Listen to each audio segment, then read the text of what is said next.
Well, hello everyone and welcome. My name is Tommy Hensel and welcome to my weekly installment of Tasty Tuesday. I'm excited to be here with you today to show you one of my favorite quick, easy, and versatile recipes that you can make any time of year, but it's particularly good in the summertime.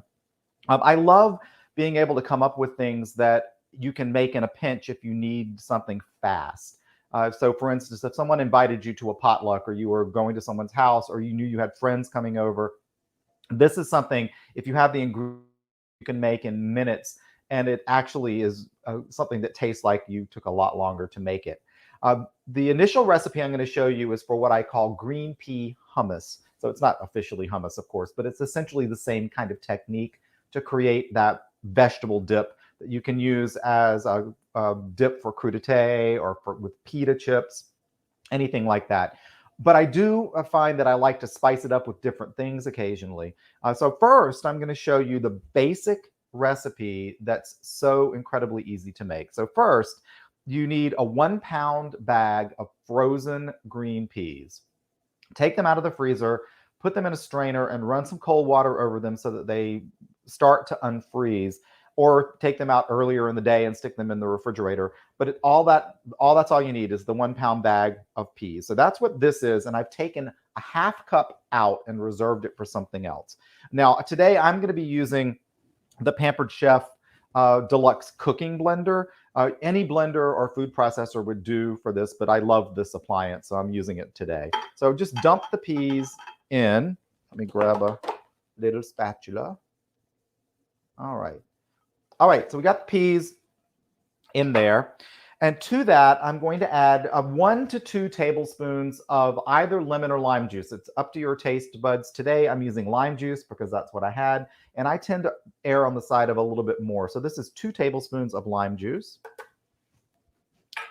and a 1/4 cup of olive oil. I'll let this sit there for a minute. I don't want to waste any of this yummy olive oil. All right, then salt and pepper, sort of to taste, and you can correct the seasonings later.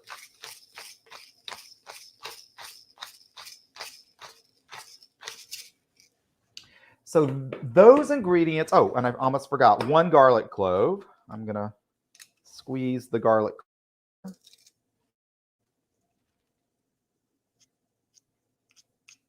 All right. So that's it. That's the simple ingredients. You would puree this together and you have a wonderful dip. But I like to add a little bit extra to it sometimes to make it more interesting. So today I'm using 2.5 ounces of feta cheese. And normally I use a half cup of chopped fresh mint. And when I was chopping the mint today, I discovered I only had 1/4 cup. But because I normally add about 1/3 to water, to this, what I did is I actually took a mint tea bag and let it sit all day in about 1/3 cup of water. So I'm just going to strain that in. It'll give me just a little bit more of that mint kick that I want, since I didn't have enough fresh mint today. But it's obviously better with the fresh stuff. All right, that is the core of what you need. So I'm going to put this into the blender. I love the fact that it sings to you when it's ready. And I am going to custom blend it on 3.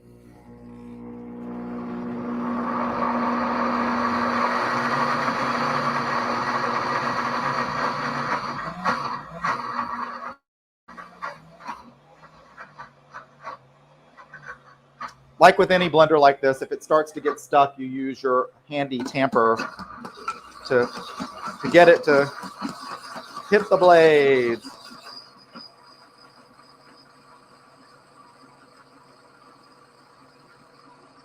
I like to let it go for just a minute so that it gets really creamy and smooth.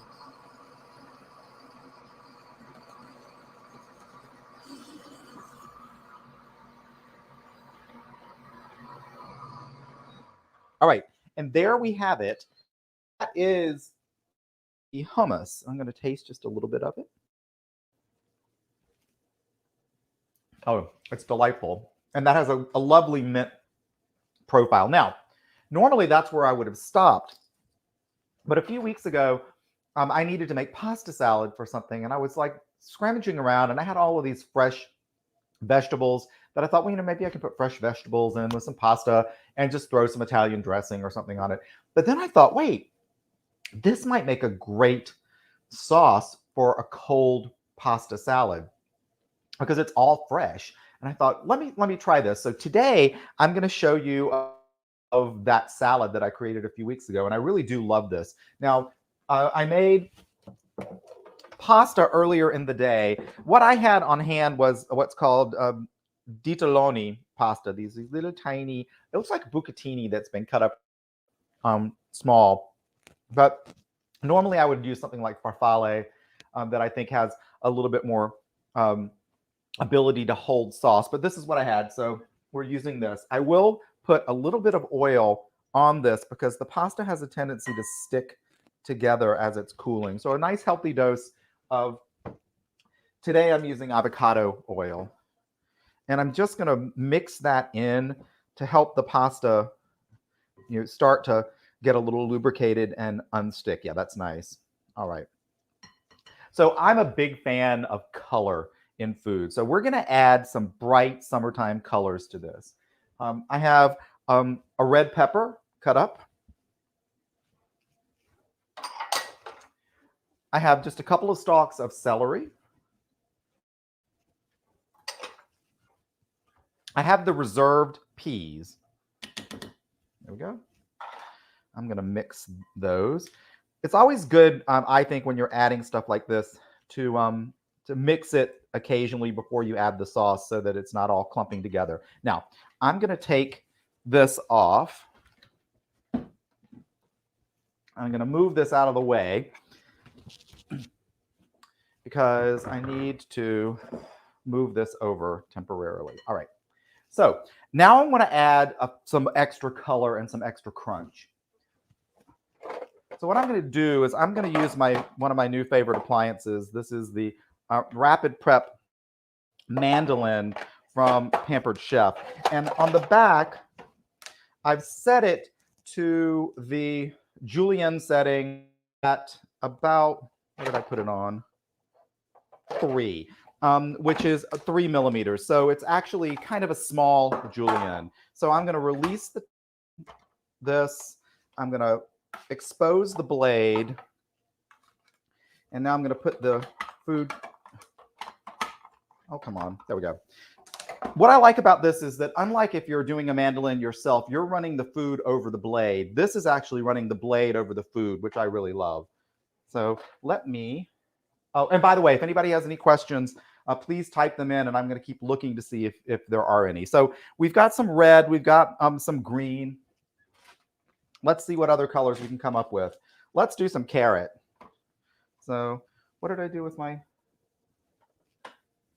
I'm losing my mind because I'm actually losing things that I had in my hand. Hold on just a second while I look for my missing implement. Oh, there it is. All right, juliennes.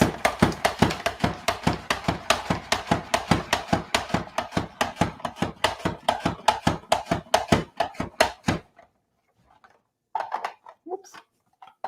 Do it this way. Okay, so I've got some orange. How about some yellow from a squash? I'm going to put a little bit more squash in there.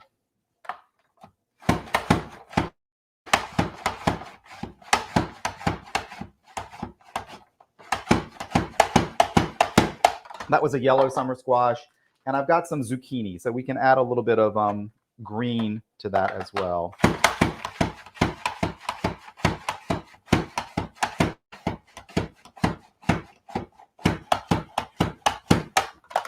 All right. I've got some left over, but I'm not going to use the rest of it because I think that's actually plenty.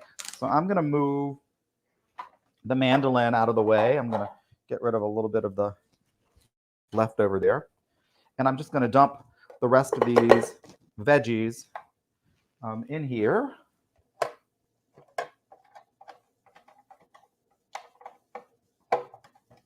All right. Come on. Stop sticking. There we are. I'm going to throw that in the sink. And again, I'm just going to do a quick mix of this to get the vegetables all incorporated. You'll notice they're all raw, nice, raw, fresh, summertime vegetables. So now you want to add enough of this so that it gives you a really good sauce. I don't necessarily think you're going to need all of it, but I'm going to put a fair amount of it in here to start with. And so I'm starting with about maybe 2/3 of it. And let me see what that looks like.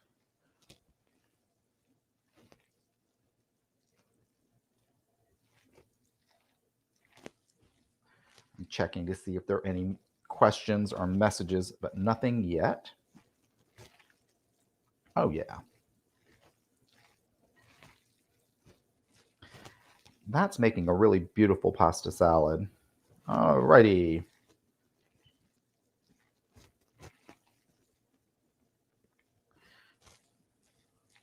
And I think, honestly, that's almost enough, but I'm going to add just a little bit more.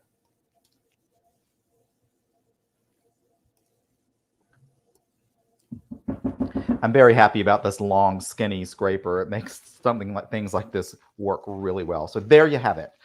This is a beautiful summertime pasta salad. As you can see, it took me, if you count prep, it might take you 15 or 20 minutes to make this, minus cooking the pasta. But something like Ditaloni cooks in 10 minutes and you can refresh it under cold water. So this is less than a half hour, even with a taste.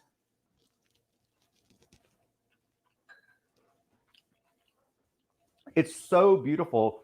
It looks like pesto. It will surprise people but it's a bright, fresh way to create a different kind of pasta salad. What I would do in serving this is sprinkle some of the extra feta on top of it. You could also add other herbs if you want to. Dill might be nice in this.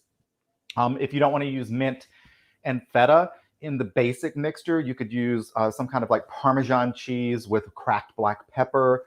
You might want to throw in some roasted red pepper to it. You can just be really creative, but it's such a simple base to start with, and all by itself, it's really tasty. But when you start adding things like mint and feta, it just elevates the whole thing.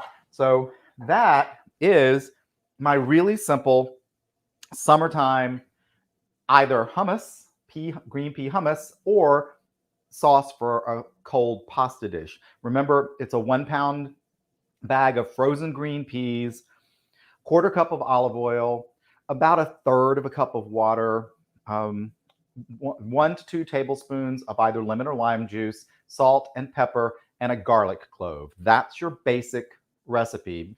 Puree it up in a blender or a food processor.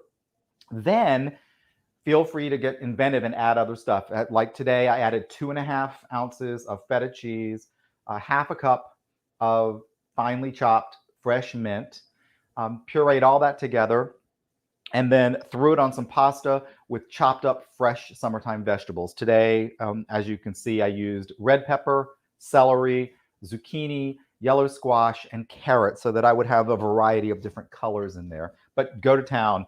Tomatoes would be excellent in this. I just didn't have any today. So that, my friends, is my quick Tasty Tuesday tip for this week, a way to make something fast, tasty, and versatile that I'm sure that you and your friends and family would love at a potluck or at a picnic. So hopefully all of you will continue to tune in on Tuesdays. Of course, if you're watching this later, you're probably watching it on YouTube. So thank you for watching. I hope you're subscribing to my channel. And let me put my glasses on really quickly because I want to make sure I throw up this information about, whoops, I'm clicking the wrong button. There we go. My YouTube channel is easy to remember. It's youtube.com/ and my name, Tommy Hensel, all one word. Can't forget that. So I'm excited to have you all here. I hope that you will also tune in on Thursdays at 6 p.m. Central when I do my weekly Thirsty Thursday broadcast. This Thursday, I'm going to be highlighting one of my very favorite bright and refreshing gin-based cocktails. And then for my wine portion, I'm going to be giving some tips about the best way to pair wine with desserts. So please tune in on Thursday or check out my YouTube channel to see the broadcast later. And hopefully I'll see you on Tuesdays for more cooking tips and on Thursdays for more tips about cocktails and wine. So having said that, I am going to pop back over here. I'm going to sign off for the day. Thank you so much. And if you have any questions, please send me a message via YouTube or on Facebook, and I would be happy to talk about it. And if there's anything you want me to demonstrate, especially food or a cocktail that you think would be cool for me to do on camera, send me a message. I'd be happy to try it out. So thanks, everybody, and I hope you have a great rest of your week.